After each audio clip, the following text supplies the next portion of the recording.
ఇంగా నేను నా ఓవరాక్షన్ కాకపోతే నాకు ముందే తెలుసు ఈ పప్పు కుక్కర్ ఇట్లా పెడితే రాదు అని చెప్పి.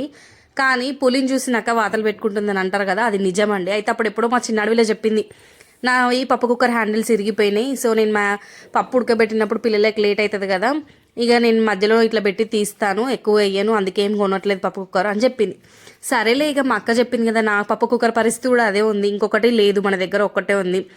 పిల్లలకి ఈవినింగ్ స్నాక్స్ లాగా ఏం చేయాలని ఫ్రిడ్జ్ ఓపెన్ చేసి చూస్తే స్వీట్ కార్న్స్ కనిపించినాయి. సరేలే, ఇక ఒక్కసారి మనం కూడా ఇట్లా ట్రై చేసే పప్పు కుక్కర్ది వస్తుందా రాదా అని మనకు కూడా తెలుస్తుంది కదా అని చెప్పి నేనైతే ట్రై చేసిన. ఇక చూడండి, అందులో వేసి తీద్దామంటే అస్సలు ఎంత లాగినా రావట్లేదండి బాబాయ్. ఇక చూసి ఇంకా ఈవినింగ్ స్నాక్స్ కాస్త పిల్లలకి నైట్ అయ్యేటట్టున్నాయి, ఇక మా ఆయన వచ్చిన తర్వాతనే తీస్తాను అనుకున్నాం. కానీ ఇంకా మన మనసు ఒప్పక మళ్ళీ దాన్ని క్రాస్ పెట్టి కొడితే వచ్చింది. అప్పటి వరకు కుక్కర్ని బ్రతిమిలాడుకున్నా, ప్లీజ్ ఎల్లవే తల్లి ఎల్లవే తల్లి అని. కానీ ఒక్కసారి వెళ్ళగానే దానికి పప్పుకు కొన్ని కొట్టి పడేసిన అక్కడ చూడండి ఒరిజినల్ బయట పడింది. మరి స్వీట్ కార్న్